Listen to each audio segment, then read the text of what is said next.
I think the other big one that I remember, there's probably a whole lot more, or maybe there's not a whole lot more. I mean, in 3.5 years, how many catastrophes can you have?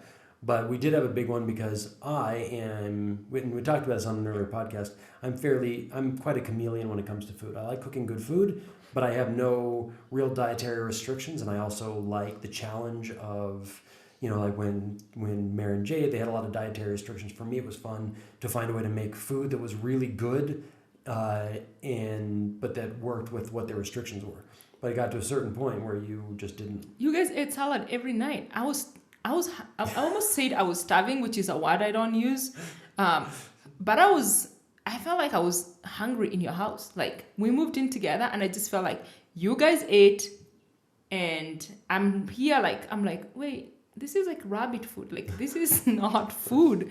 I was not used to eating food in the way that you guys ate food. When I think back on that, actually, I also wonder how much of that problem was just needing an acknowledgement, because that ended up being big enough that you called a council and we had mediators with us to work us through this issue. And the weird thing is, to me, I actually don't feel like much changed. You feel like a lot changed. No, a lot changed. Like we started making warmer meals. Like, I came from a household where meals were dinner. Like, dinners were like soups and rice and like actual food. Whereas what we were eating was definitely not quinoa, actual food. Like, quinoa you guys with and chicken or no. fish. That was like not chicken. You guys rarely no. Yes. It was like there was definitely it was like kale protein in a lot of meals. and avocado and like kale and avocado with quinoa and nuts and homemade dressing and vegetables. And there was always some protein in there, whether it was tofu or whether it was chicken or there fish. were definitely no carbs in those meals. Like, it was quinoa. Okay, not all the time. The girls were not eating. There was always grains. For months they were not eating grains, and here we are fighting about it again. Because I remember being almost starved in a house. So I almost starved you to death. And because I almost starved you to death, that almost ruined our relationship, because I almost killed you. I am going to take the word starved out of my vocabulary because I despise it when people use it, and I'm despising myself. When people who have a refrigerator use that word? I know, it's like, I'm starving. I'm like, no, you do not know what starving is. Yeah, you have a fridge. You don't. You do not. You have a pantry, and there's also a grocery store, and you have money. Okay. Yeah. Fair enough. But it was like intense. Like, I know you feel like something changed. I feel like almost nothing changed. I acknowledged one of the things that changed was an acknowledgement for you. But I don't even feel like the cooking changed that much. And maybe it was like once or twice a week it shifted, or we found a way to do it. But when I think back on it, one of the things that I liked about that was that what was important was acknowledging it. You needed to be heard and acknowledged. And it wasn't a matter of like me changing my life. And that was one of the things I was a little bit almost concerned about was, do I have to change my whole life to make you happy? And I didn't. I actually had to acknowledge you and make some effort, but also through the acknowledgement, you were also able to feel like, okay, I've been heard, I've been acknowledged, and now you didn't have to hold on to the anger about it anymore. So then, yeah, it was a big moment, because it was like, here we were, it was a hours long council session to work our way through it. But we survived. We did survive. Yeah. Yeah. So, as I'm sure we'll, as we keep going, either this list will grow, or maybe it won't. Maybe it'll just kind of shift into it's not really about. I also think we also in those 3 years we made a commitment when things happen to not think breaking up. Yeah.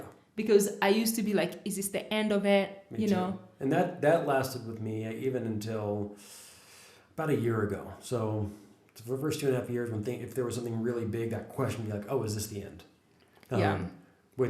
But also what happened is, when I think back on each of those moments, one of the things that it did for us is we were actually able to get stronger through most of that stuff. True. Like even the thing with the food in the house, like that going and doing that counsel, like I said, I don't really think that much changed, but you feel a lot changed. Oh, So what yeah. actually changed but what did change for me anyways was a way of hearing you differently. So did I change my life dramatically? I don't feel like I changed my life at all. Like, okay, so maybe I bought 2 different things at the grocery store, and a couple times a week so I made a slight alteration in how I cooked. Maybe. I'm sure that's what happened. But it was but the biggest shift was hearing it.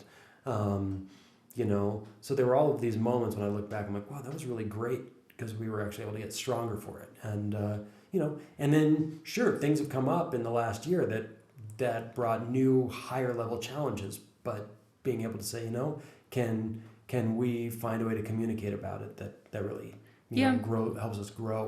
Yeah, I think like most of these things happened except moving to Kenya, but I just kind of feel like, I don't know, there's nothing right now that is gonna, I feel like it's gonna make us break up. No way.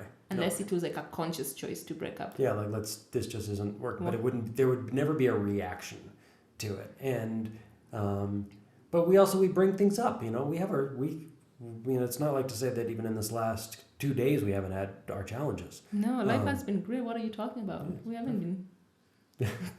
No, life has been great actually. I mean, we got our challenges. Yeah, we have our challenges. But those are also, that's not even a negative, to me that's not a negative thing anymore. At the moment. That can always change. Yep. But, all right. So, hey, that's it for this week. Make sure, again, that you subscribe. If there's somebody that you know that you think would love this podcast, let them know. Share it. Social media is a great way to share it. And, of course, if you have any stories like that you want us to know about, let us know. We can talk about some of that stuff. And I don't know if we're the best people in the world for advice. We're certainly not licensed therapists, so you can't take anything that we say as, mental health professional advice. But feel free to reach out with any questions, thoughts, concerns, and if it's a question that needs answering, we'll make sure to do that. All right. Bye. All right. Yeah, have a really great week, and we'll see you next time. See you next time.